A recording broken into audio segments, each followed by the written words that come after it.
I really enjoyed watching the transformations toward the very end. Once I take his jaw off,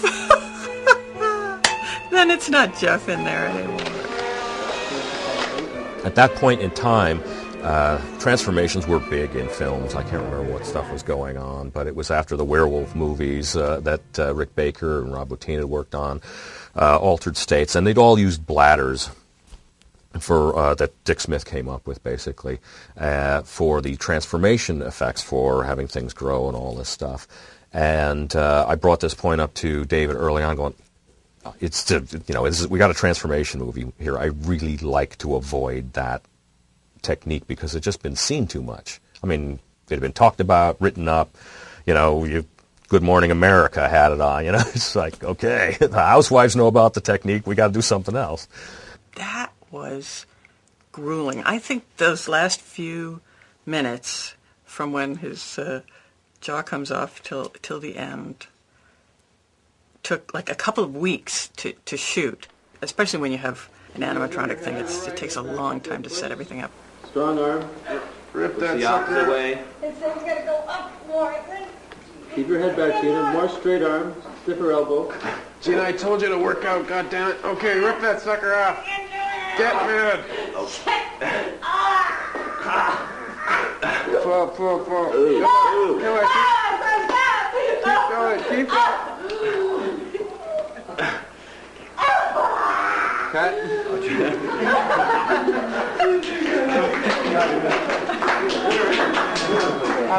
Gina, Romantica, what are you doing?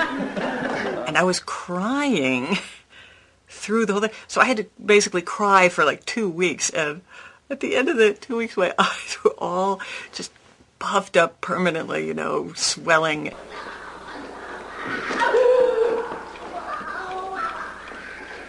Say something. Still on camera, Gina. Cut.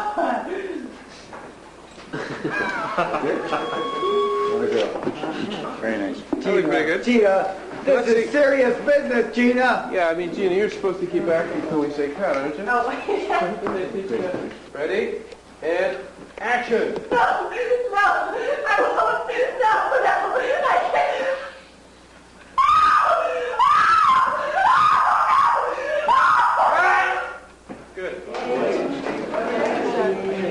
So what we had to do for the transformation was have something that would happen in a revealing way rather than a distorting way and a forming way.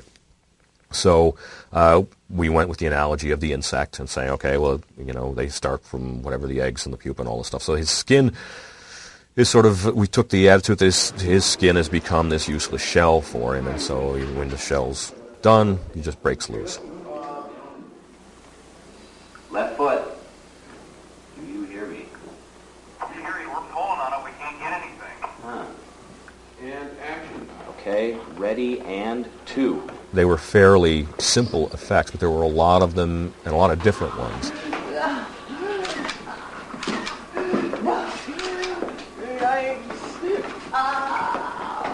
Cut. I'm stepping on the butt. So the transformation, as quick as it is on film, wound up being very complicated in terms of the number of gags and rigs we had to do for it. The actual head split was a real challenge and a real tough one. It was because we had to somehow make it look like something that was bigger actually fit into something smaller. Because Spacebug's head was probably about that size, and Jeff Goldblum's head is probably about that size. Okay, eyes. Howie. 3, 2, 1. Oh, I really like that. That was good. Ooh, let's cut.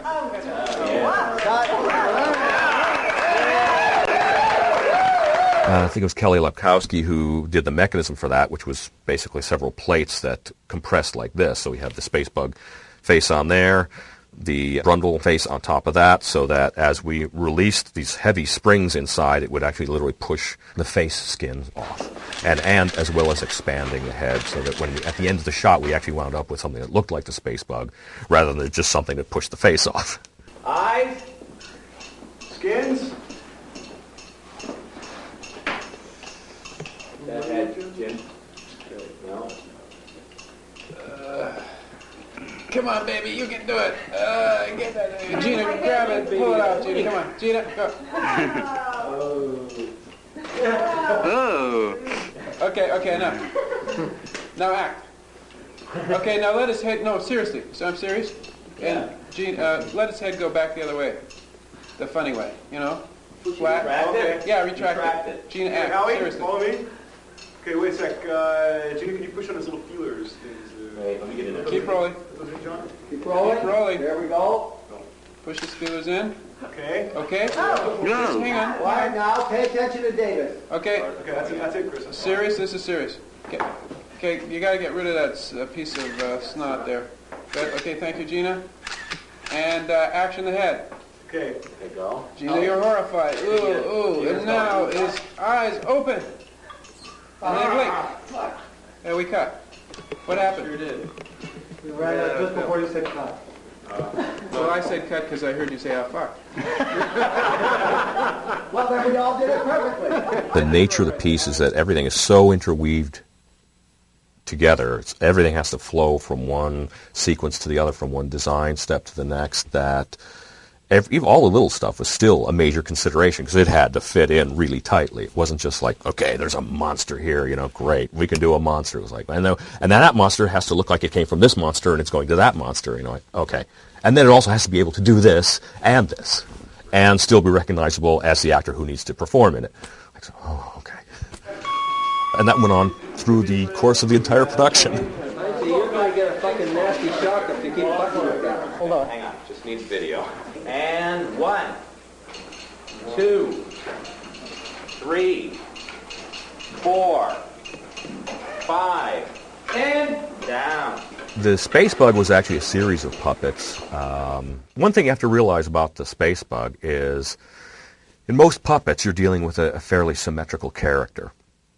So you can work slave systems to be pretty one-to-one. So, you move your arm this far, the puppet moves its arm that far. However, you get to something as asymmetrical as a Spacebug, which has joints that are not only not spaced the same, but are actually facing opposite directions. When I say go, ready?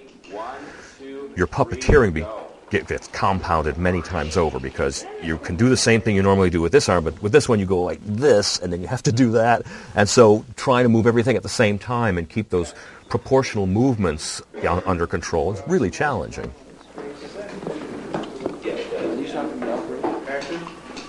Okay, ready, and guy, reach. Okay, pull the arm back. And turn. Oh, can we do that move again? And please keep that left hand working constantly. It went dead when it was right in the middle of the frame. Don't stop. Okay, action. Okay, ready. It was fantastic to watch. It was some of the most exciting, some of the most moving stuff that we did.